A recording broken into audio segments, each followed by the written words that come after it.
Hello, it's Doris with All Day Books, and I need to wrap up my Springathon reads. So I'll start with one that I didn't finish, which is The Botany of Desire by Michael Pollan, a plant's eye view of the world. So I don't mean to say that I DNF'd this. I just literally mean to say I have not finished it yet. I just found it in my backpack, and I was like, yeah, oops. I'm at school. This is the next to the last day of school for me. Friday was the last day for students, so Gabriel is at home still sleeping, lucky duck, but that'll be me soon. Just one more day after today. But anyway, this book, I am still stuck on the Johnny Appleseed chapter. I know that a lot of people really like this book, and I still have high hopes for it. However, Michael Pollan is making Johnny Appleseed like so boring. And maybe Johnny Appleseed is so boring. But yeah. And it's interesting because I feel like Springathon, like I did so well during the first 2 weeks of Springathon, just plowing through books and really enjoying it. And then I tried to add on 2 more weeks, and I got stuck on this book. And then I finally put it aside to read Entangled Life, How Fungi Make Our Worlds Change Our Minds and Shape Our Futures by Merlin Sheldrake. And the introduction to this book just bored me to tears. So every time I picked it up, I'd read like 3 pages and set it down. So yeah, these books really derailed me, and it's kind of ironic, or maybe not ironic. Maybe it's just like I don't like to look at the world from plant's eye views, because both of these are attempting to look at the world from the viewpoint of the plant, or not plant, but fungi and plants. And yeah, this book has really interesting information in it. Yeah, my eyes were open. Like, I knew a lot of this from reading a couple of the tree books. And so, the fungi root system involved in tree networking. But yeah, he was very repetitive in places, and some of his clever analogies just fell flat for me, but very interesting information. And this one, I'm still hopeful that once I get past the apple, it'll take off. So this one is looking at how plants use sweetness, beauty, intoxication, and control to like manipulate us in the animal world. So there's that. And then this one I was reading for the Book Naturalist Book Club that Heidi from My Reading Life and I host. And we also read The Way Through the Woods on mushrooms and mourning. So these paired really well. This one focused on the mushroom as the fruiting body, and a memoir about her life after her husband passed away, and how she kind of came back to life again, so to speak. And then this one looked at the fungus, just larger picture of the fungus. And so they paired really nicely. I enjoyed this book tremendously. This is a fabulously written book. The science in it is very engaging, super interesting.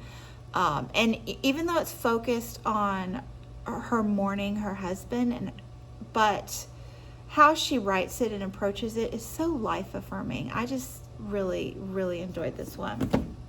So then I also was finishing up Aussie April in May, and so I finished up Fathoms, The World in the Whale by Rebecca Giggs. Also enjoying this tremendously. I listened to this on audiobook. It was an excellent audiobook narrative. And yeah, I'm kind of like Heidi. Heidi is not so much into mushrooms. I'm not so much into whales, but this was very engaging for me. So I learned a lot about whales, obviously, but she was focusing on whales in a larger sense in the world, and how they're indicators for environmental issues and sociological issues. Just so much, This is the kind of philosophy I like, science philosophy. I don't like philosophy in general, but this really gave me all the thoughts, and I really liked how Rebecca Giggs mulled over her thoughts with us, and the writing in there is just gorgeous. And then I read Spillover: Animal Infections in the Next Human Pandemic by David Quammen. This is it's sort of my second David Quammen, but not really. I read the Ebola, which is actually, it's a book, but it's in this as well. So I will be reading all David Quammen's books. His writing style is very engaging. He's very intellectual, but also, connects with the lay reader, I feel.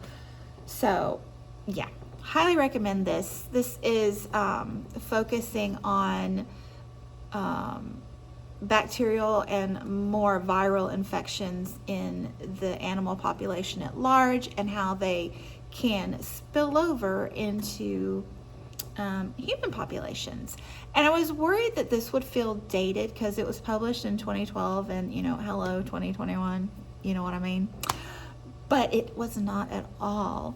He uses various spillover infections to illustrate what goes on and the science behind it, and the investigative efforts to figure these things out. And so all of these things build up to what we've gone through this year with COVID. So this, is kind of examples to let you understand the science and methodology behind pandemic research. So if you're interested in that sort of thing, this is one for your library. And then I started off Springathon with A Country Year, Living the Questions by Sue Hubble. So Sue Hubble got divorced later in life after being with her husband for close to 30 years, I think. And they had started a beekeeping business out in the Ozarks, out in the country together. And she continued that business after her husband left. And this is just, a year in that process. Spring, summer, winter, fall. I was scared there was somebody at the door. Maybe there is. Hey! Do you see any kids out there having a water day? I think some of the little... No, not out here. They were out another door. What door? Do you know? Somewhere down there. Okay, alright, thanks. Sorry. I'm not even going to delete that. Anyway, yeah, I thought this was very affirming too, especially as a single woman. Just very empowering, and appreciating yourself and the choices that you make in life and the stage that you are in life. So yeah, this was very enjoyable. Audiobook as well. And then that's all Springathon, but I did want to wrap up The Black Cabinet, The Untold Story of African Americans in Politics During the Age of Roosevelt by Jill Watts. I started this in February for Black History Month, and I was buddy reading it with Patrice and Karen from Run Right Reads and Heidi. And this is great. This bridges the gap between Reconstruction after the Civil War and the Civil Rights Movement. So it's a period of time in Black history that you don't hear a lot of. And this book, I've said it multiple times that, I want to see where the Democratic Party transitioned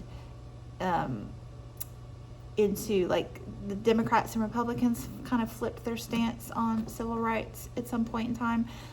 So this illustrates that a great deal. But just lovely book.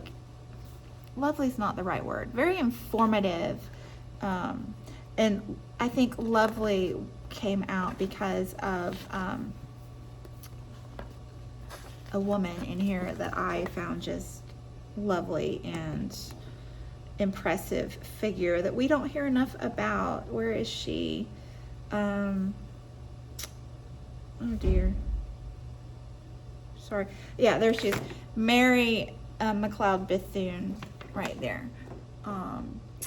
She was just a dynamic figure in leading this movement during this time period. And so yes, highly recommend this if